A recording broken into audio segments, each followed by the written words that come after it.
So, we have Esther coming. Okay, this is a little segment that we're gonna call Porch Talk. We're kind of in between rain right now, as you can probably tell. And we just checked the mail, because we just came in from town. And our Berlin seeds came in. So we figured we'd share with you what we was gonna be putting in the garden this year and everything that we got. And we'll show you the ones that we got for them and maybe explain why. So we'll just start off right off the rip. Some of these esters are gonna have to explain because they're herbs and I have no clue about herbs. We can start, we'll go biggest to smallest. So we got a half a pound of incredible sweet corn because we were like, okay, well, we want a good sweet bed corn. We didn't really know how big it was going to be. Sweet corn bed. What did I say? You said sweet bed corn. Didn't really know how big it was going to be. And we definitely should have went with a quarter of a pound. We definitely have enough for 2 years. So this is the bag. This is a half a pound of incredible sweet corn. This is all from Berlin Seeds. So if you get on their website, you can see if they've been treated, which we do all untreated. And then we normally try to do what, an heirloom variety or an open pollinated. Yes. Is normally what we try to do. We try to stay away from hybrids and stuff like that. It's got nice backing and everything. They do a really good job at Berlin Seeds, and they're very understanding. We had a little bit of a hiccup with them, and they called and they were like, "Oh, well, we can get it fixed or whatever." So we ended up getting it fixed, and it wasn't nothing to do with them. It was to do with the post office. But they were very understanding. Yeah, and very helpful. They were very willing to be helpful. Yeah, which is really nice. Even though it had nothing to do with them. So, definitely give them a look at. Yeah, this is not sponsored. No, it's not. But we really like them. Yeah. So here, I'll hand these to you when we're done. That's the first thing. Incredible sweet corn. Then something new. This is the bag we should have got. This is a quarter of a pound of ladyfinger popcorn. So, and you know, this is untreated. We're gonna try our hand in popcorn this year. This will be multiple years in popcorn for us because we're just gonna plant a 4 foot by 4 foot bed of it. And as you can see, I mean, the prices are on there. They're really good on their prices. This whole thing with shipping costed us 91 bucks. With shipping. I mean, and this is enough for, some of this is enough for multiple years, really. Especially this. Oh, yeah. So that's ladyfinger popcorn. We'll be planting them in a separate area on the farm because you can't plant. You don't want to plant them right next to each other because they will cross-pollinate. And then if you're doing multiple different varieties or kinds of corn, you want like a 2 to 3 week window. So like you would plant your incredible 2 to 3 weeks before you plant your ladyfinger or whatever other popcorn, dent corn, ornamental, whatever. And then another quarter pound bag of Blue Lake stringless pole bean. And so this is one that we're gonna go into depth on. We did green beans last year and we did pretty good with them, really. And we liked them. I think we got like a little over 20 quart size freezer bags. I want her crying in the background. The puppy wants to go inside. We got like 20 quart size bags and we didn't plant all that much and we didn't stay on them like we should have. But we still have enough, like it was enough to make it through the year. But we're doing a pole bean variety this year because it took up a lot of room because we did a bush variety last year. So there'll be some videos coming up on this. I'm going to build some wood 2x4 trellises and try to string trellis these this year to save on room. Plus your pole bean it'll keep going and keep providing and keep providing. As far as like what I seen on ours, we got some bell peppers. Let's see, what are they called? Better bell peppers. These I believe are just a green bell pepper. Candy onions. We did seeds, so we're gonna try those. Give them a shot. This is another one we're just gonna do like a 4x4 bed of. Yeah, it's gonna be one of the raised beds that we do outside of the big garden. Okay. Crimson spineless okra. We love okra. We do pickled okra. We pre-slice them, as you've seen, to do fried okra. I like okra. She does not. I love them. So I just normally grow like 2 to 3 of these, just enough for me to pickle some. When I get too overran, I take them to work.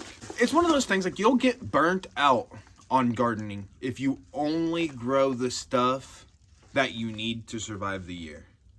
You have to grow some stuff, and we have some stuff in here that we call them fun grows. We change them out every couple years. It's just something fun, you know, like, hey, this isn't really no use to us, you know. Those I can go without pickled okra, but it's fun to grow. It's something that you can try out, and if it works well, it's great, you and know. there's a lot there. You'll see as we go further along. There's some stuff in here that completely unnecessary, but fun to do and experiment on. Yeah. Some lettuce. Which one is that? This is our iceberg.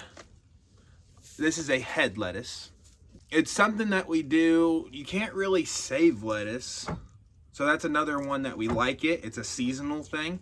In the summertime, we eat a lot of greens. We like a lot of salads, stuff like that. Not everything has to be preserved for an entire year. It's still helping you to be self-sufficient. Yeah. Because you're growing that. That's money that you're not putting to the grocery store. You knew where it came from. You knew how it was grown. You knew that there was no pesticides put on it and everything else. Like, that is still just as valuable as something that you put in a canning jar or put in the freezer to move into next year. I agree. Okay. Another one. Here's another lettuce. This one. This is more like my favorite kind. It doesn't grow a head. It's a leaf lettuce. Yes, and so you kind of you literally pick it like you pick grass and you just throw it in your salads. It's really easy to grow through the entire summer and use for your salads and things spontaneously whenever you want to, and not have to wait for a whole head to grow. And we might start some of this too, because it's pretty cold. It's resistant. cold hardy. Yeah. It loves actually the cold more than. Yeah, so some of your lettuce and stuff actually gets bitter when it gets hot. So this is something great for spring and fall, but like July, August, when it's super hot, it'll kind of get bitter and not as good. And you'll find that a lot of your greens are like that. Like your spinach and stuff like that, more like the cold than they do the heat. And your cold crops as well. Yeah, your cold crops. This is one right here. That is just purely for fun. You can't eat them. They're ornamental, and that's it. This is Beetlejuice gourds. So you can't eat them. We just something to do for fun. So we're gonna be doing some gourds, giveaway, whatever, you know. I've heard that you can also make them into birdhouses, and I'm really excited. If they get big enough, I hope. Okay, so this is one that we want to talk about a little bit. So these are homemade pickles. They're cucumbers. We have been having issues with our cucumbers getting too big, and then they're hard to use. All summer long, for my lunch, I do a cucumber salad for lunch every day. So these are smaller. They don't get as big. They're better for pickles. They're more hard cucumber. Yeah, instead of when you're pickling them, they don't get all soft and gooey. Yeah. They stay more firm. They stay more crunchy. Yeah. And crisp. And not only that, they're really good for salads and stuff like that because they don't get as big. So then, again, the bigger things get, they get bitter and they're not as good.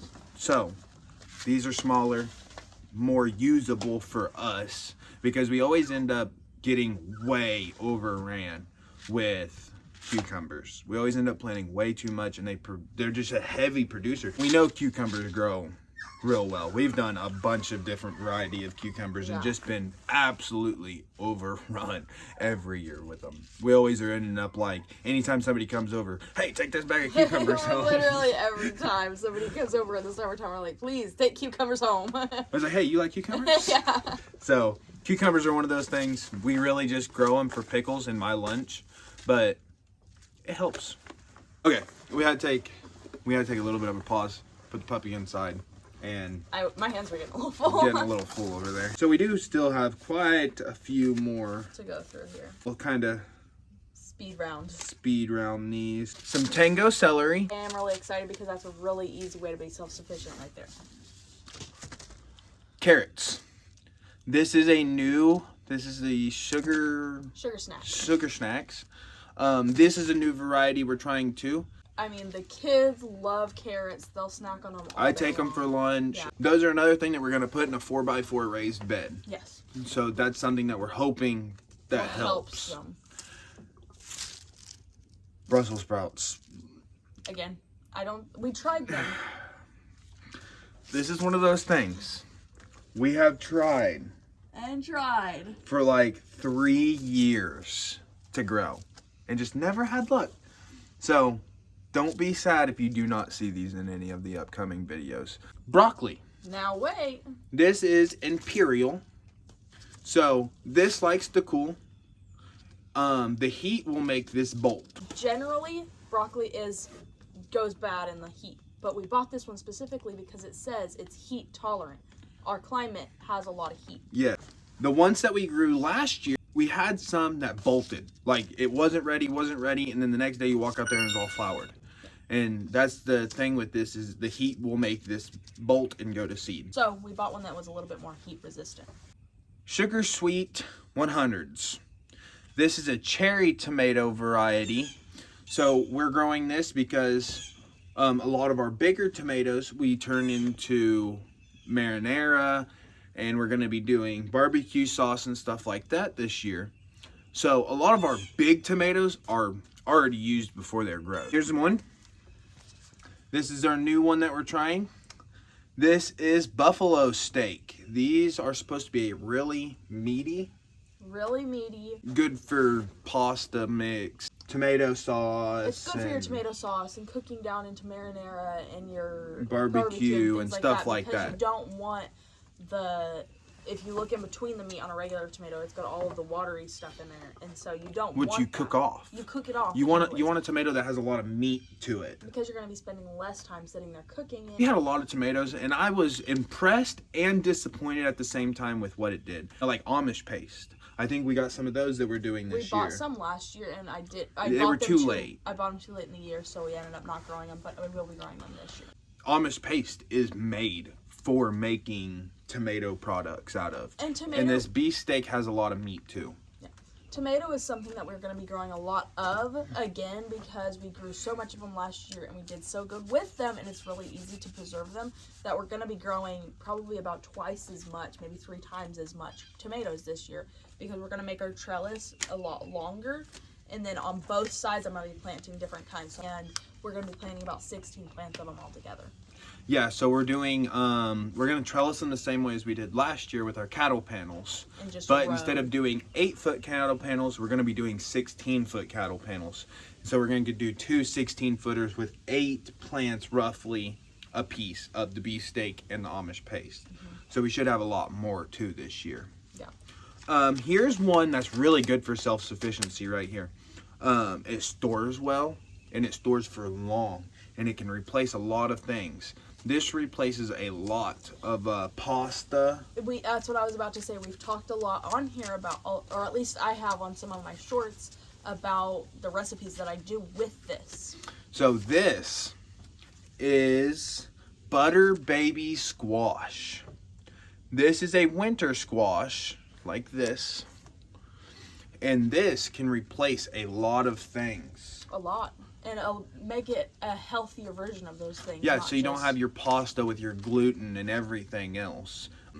But these store really, really well in a cold room or whatever. They store for a long time. Wish we would have known that. These we're going to try to store this year. Especially now that we know you can do so much. I mean, I believe you can also do like pumpkin pies and stuff with those. Yeah, it's good pumpkin replacement and stuff like that. Here's another pepper for me. Sweet Sunset. This is just a sweet pepper. Grows kind of like a banana pepper. So here's one that I'm excited for. It's a pepper. We like peppers. We like to cook with peppers. Definitely. And I like a little bit of a kick. Esther doesn't much care for the kick. So this one is an in-between. It is a lower Scoville unit than jalapenos, but it still has a little bit of a kick to it. And it's a cool one. We'll have to show you some videos once they start growing. This is the Mad Hatter.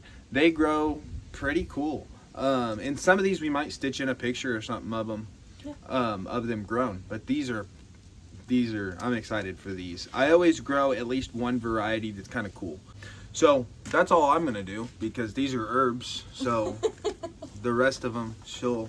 I mean, a lot of these I've talked about before and I've done before. A few of them are new. So we've got the garden thyme, and then sage is actually really good, and we're gonna be using.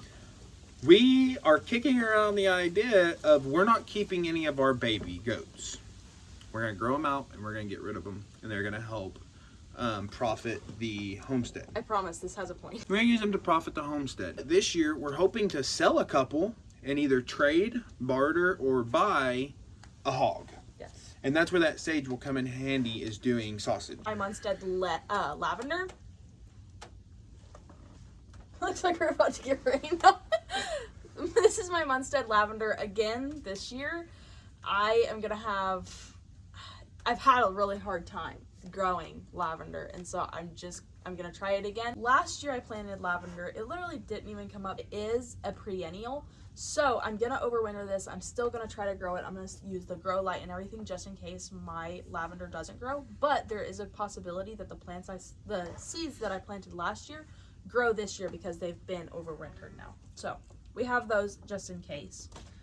And then this one I'm actually really excited about because it has a lot of herbal uses, but it's also really, really, really good in the kitchen. I've been using it a lot in the kitchen lately, and it's rosemary. It's really, really good for you to do teas. You can do like if you do like a foot bath, you can put it in there and soak your feet in it, and it helps with all of the medicinal purposes when it comes to that as well. So rosemary I'm super excited about. Didn't try it last year. Gonna definitely try it this year because I've been doing a lot of research on it. She does the research on the herbs. I don't know much about them.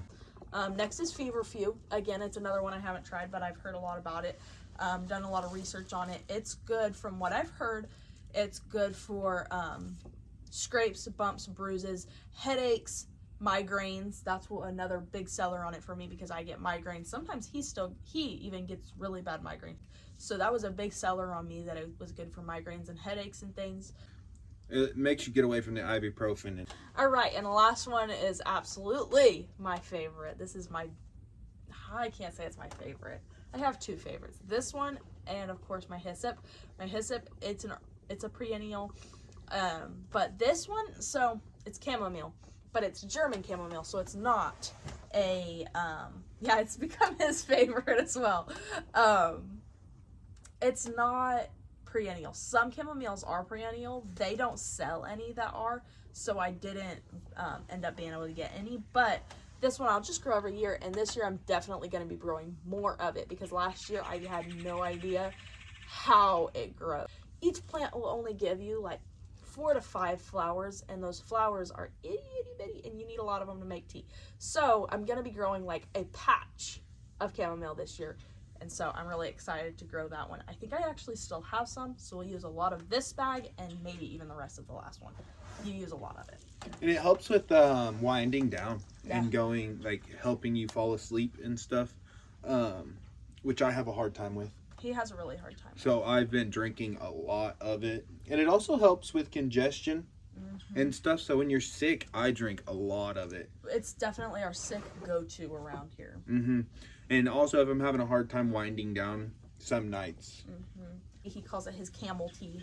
My camel tea. And helps him go to sleep at night. So. But it is starting to sprinkle, so this will be the end of this.